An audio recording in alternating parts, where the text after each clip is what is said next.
It was a quiet evening when I first arrived in that small Irish town. The kind of place where the air is crisp, the streets are almost unnaturally clean, and everyone seems to know each other. My new house was just on the outskirts, nestled between rolling hills and a forest so thick it seemed to drink in the daylight.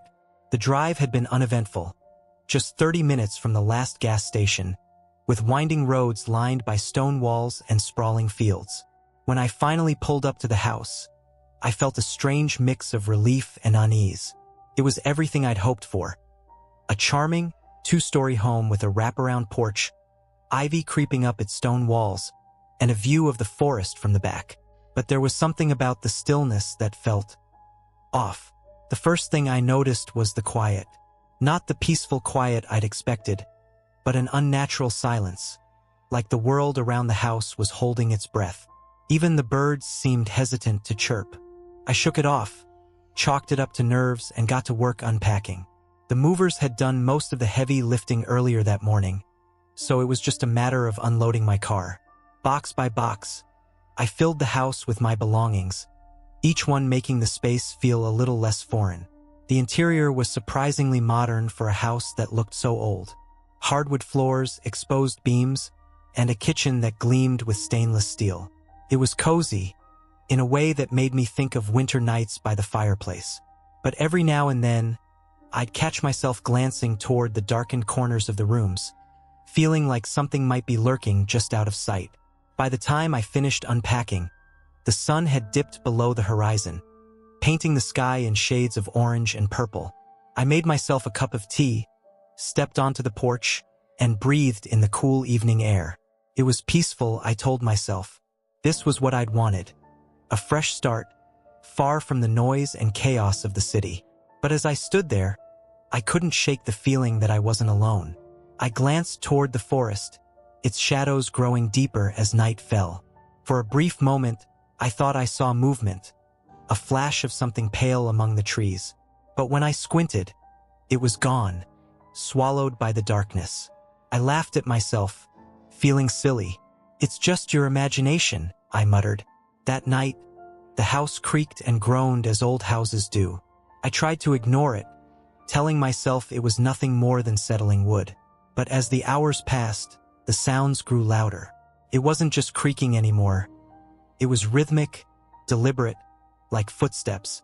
I turned over in bed, clutching the blanket tighter. The sound seemed to be coming from downstairs. My heart raced as I tried to convince myself it was nothing. Maybe the wind, or a loose shutter banging against the house. But deep down, I knew better. When I finally summoned the courage to get out of bed, the footsteps stopped. I stood there in the darkness, holding my breath, straining to hear anything. And then, just as I began to relax, I heard it, a faint whisper, coming from the hallway. It was too soft to make out the words, but the tone was unmistakable, low, guttural, and filled with something that sent a chill down my spine.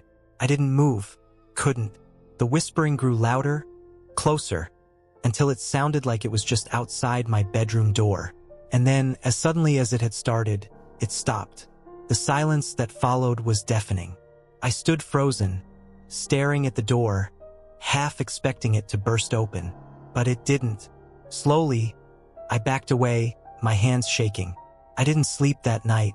Instead, I sat on the edge of the bed, every nerve in my body on high alert, waiting for the sun to rise.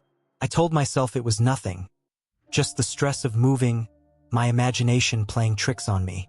But deep down, I knew that whatever had whispered outside my door wasn't done with me. This house wasn't just a house. It was something else entirely. And whatever it wasn't about to let me leave. I didn't want to move to Ireland, but when the company offered me a promotion, it came with a condition. Relocate to a small coastal town far removed from the bustle of the city. I reluctantly agreed, telling myself it was temporary. A few months, maybe a year, and then I'd be back to normal life. The house I rented was older than I expected. A squat stone building perched on a windswept hill overlooking the ocean. It was charming in its way, with its steep slate roof, crooked chimney, and wooden shutters. But it wasn't the kind of place you'd want to live alone. When I arrived, the realtor handed me the keys with a strange hesitation. "Be sure to keep the second-floor room locked," she said, her voice low. "What?" I asked, confused. She gave me a tight smile as though she'd said too much. "It's just storage. Nothing you'll need in there." I should have pressed her, but I was tired from the journey and eager to settle in. I thanked her, took the keys and stepped inside. The house smelled faintly of salt and wood smoke. The floors creaked under my feet, and the wind outside whistled through the cracks in the old windows. Felt lonely. I spent the first few days unpacking and getting used to the quirks of the place. The heating was temperamental, the lights occasionally flickered, and at night, the wind howled so fiercely it felt like the house might blow away. But it was manageable. It wasn't until the third night that I noticed something odd. I'd been walking upstairs to bed when I saw it. The door to the second-floor room was slightly ajar. I distinctly remembered locking it after the realtor's comment, but now it was open just enough to reveal a sliver of darkness. A chill ran down my spine. I stepped closer, my hand brushing against the old brass doorknob. The air around it felt colder, as though the room beyond was a separate world entirely. "Hello," I called, my voice trembling slightly. No response. I pushed the door open just enough to peek inside. The room was empty, save for a single chair sitting in the center of the floor. Its back was turned to me, facing the far corner of the room. I stared at it, unease creeping through me. Why would there be just a chair? And why did it feel like someone had been sitting in it moments before I arrived? Shaking off the feeling, I closed the door firmly and locked it again. The next morning, I found the door open again.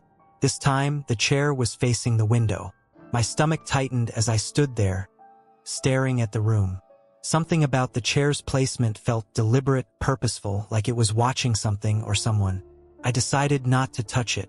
Instead, I locked the door again and went about my day, convincing myself it was just a draft or faulty lock. That night, I couldn't sleep. I lay in bed, staring at the ceiling, listening to the sounds of the house. The wind outside was relentless, but beneath it, I thought I heard something else. A faint creaking noise, like someone walking on the old wooden floors. I sat up, my heart pounding. The sound was coming from upstairs. I grabbed a flashlight and crept out of my room. The hallway was pitch black, but as I approached the staircase, I saw it. A faint line of light spilling out from under the second-floor door.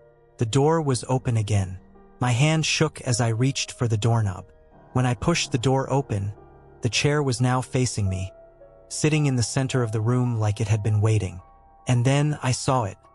A faint imprint on the chair's seat, as though someone had just risen from it. The air was icy cold, and for the first time, I realized I could hear something. A soft, rhythmic tapping. It was coming from the window. I forced myself to look. The window pane was fogged up, but on the other side, there was a handprint pressed against the glass. It wasn't mine. I slammed the door shut and ran downstairs, my pulse hammering in my ears. That night, I slept in my car, the engine running, doors locked. The next morning, I called the realtor. She didn't seem surprised when I told her what had happened.